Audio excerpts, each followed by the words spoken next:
న్యాయ పోరాటం నేను చేస్తున్నా. ఇది 4వ వాయిదా. ఎన్నిసార్లే నేను వస్తాను, ఎందుకంటే నిజం నా వైపు ఉంది. గతంలో కూడా మీకు చెప్పాను. ఈ రోజు కూడా మంత్రి హోదాలో నేను వచ్చినప్పుడు పార్టీ ఆఫీసులో బస్సులో పడుకొని సొంత భోజనం నేను తింటున్నా తప్ప ప్రభుత్వం దగ్గర నుంచి కనీసం ఒక్క వాటర్ బాటిల్ కూడా నేను తీసుకోవట్లేదు. నేను ఇక్కడికి వచ్చిన వాహనం కూడా నా సొంత వాహనం, దాంట్లో డీజిల్ కూడా పోసుకుని నా సొంత నిధులతో.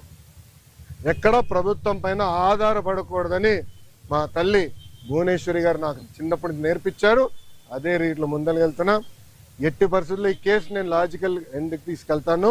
ఎన్నిసార్లు వాయిదాలు వేసినా నాకు ఇబ్బంది లేదు, ఎన్నిసార్లు రమ్మన్నా నాకు ఎలాంటి మొహమాటం లేదు. ఎందుకంటే నేను తప్పు చేయలేదు. నిజం గెలిచేదానికి కొంచెం ఆలస్యమైనా నిజం గెలుస్తుందని బలంగా నమ్మే వ్యక్తిని. గతంలో కూడా నేను అది చూశాను. నాకు నేను కట్టుబడి ఉంటా. ఇప్పుడు మీడియా మిత్రులు కానీ ప్రశ్న ఉంటే సమాధానం చెప్పిన సిద్ధం. అవును సార్. అవును సార్.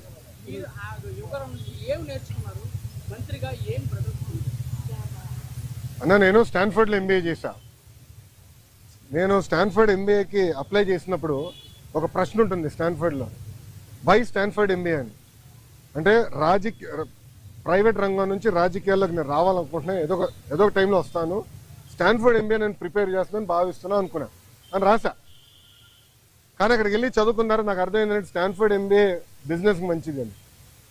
పాదయాత్ర రాజకీయాల్లో ఒక ఎంబీఏ లాంటిది. ఎందుకంటే ప్రజలకి దగ్గర ఉంటాం, నిరంతరం ప్రజల సమస్యలు తెలుసుకునేవాడిని.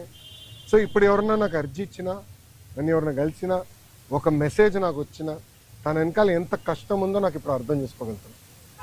సో యువగలం పాదయాత్రలో కూడా నేను అనేక హామీలు ఇచ్చాను. ఒక్కొక్క హామీ నిలబెట్టుకుంటూ వెళ్తున్నాను. ఇచ్చిన ప్రతి హామీ నేను నిలబెట్టుకున్నాను, దాంట్లో ఎలాంటి సందేహం లేదు. రెండోది, యువగలం పాదయాత్ర అయిన తర్వాత నిరంతరం ప్రజల్లో ఉండాలని నా కోరిక. సో అమరావతిలో కూడా, ఎందుకంటే నాకు మంత్రిగా నాకు బాధ్యతలు ఉంటే కనుక నేను ప్రజల్లో ఉండాలంటే నిరంతరం ప్రజల్ని కలవాలని ప్రజా దర్బారు పెట్టుకున్నా.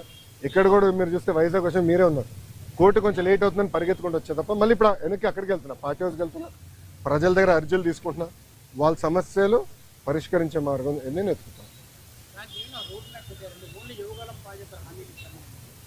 ఆల్రెడీ మేము రాసుకున్నాము, అది సంబంధించిన మంత్రులందరి దగ్గర పంపించాను.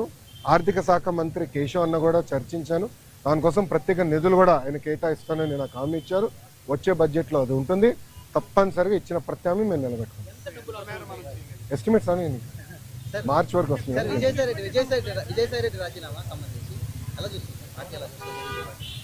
ఏ పార్టీ? వైకాపానా తెలుగుదేశం పార్టీ?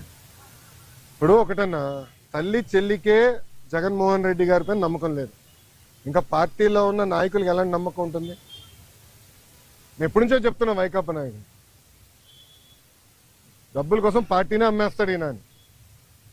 ఇప్పుడు అది నిజం అవుతుంది కదా.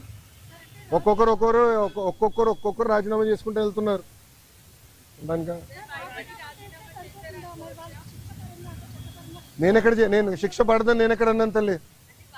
నో ఐఎమ్ సారీ, నేను ఎక్కడన్నా శిక్ష పడదని. ఇప్పుడు లిక్కర్ కానివ్వండి, ఇప్పుడు ఒకటమ్మా, 2019 నుంచి 24 వరకు మేమందరం ప్రజల్లో ఉన్నాం.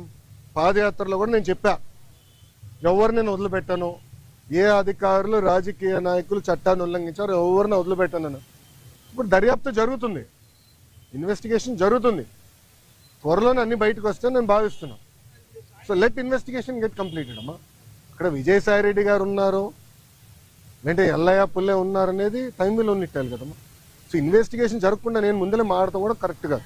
Let investigation happen. Yes yes మీరు కాకినాడ పోర్ట్ విషయం కూడా మీ అందరు తెలిసిన విషయమే. కాకినాడ పోర్ట్ కూడా అడ్డగోలుగా తుపాకులు పెట్టి రూపాయి ఆస్తిని సుమారుగా 6 పైసలకి కొట్టేసానికి ప్రయత్నించారు. కొట్టేశారు, క్షమించాలి, ప్రయత్నం కాదు, కొట్టేశారు, ట్రాన్స్ఫర్ చేసుకున్నారు. కేసు పడింది, దానిపైన ఈడీ వాళ్ళు కూడా లవ్ లెటర్లు రాశారు విజయసాయి రెడ్డి గారికి, రా బిడ్డ రా అని ఇంటికి.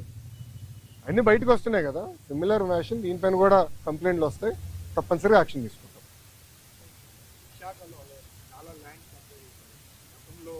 ప్రతిపక్షంలో ఉండేటప్పుడు మీరు ఆరోపించారు, ఇక్కడ నేతలు కూడా మాట్లాడారు. అవునండి. సో ఇప్పటికీ అంటే దాదాపు 6-7 నెలలు అవుతుంది. అయితే ఇన్వెస్టిగేషన్ నడుస్తుంది.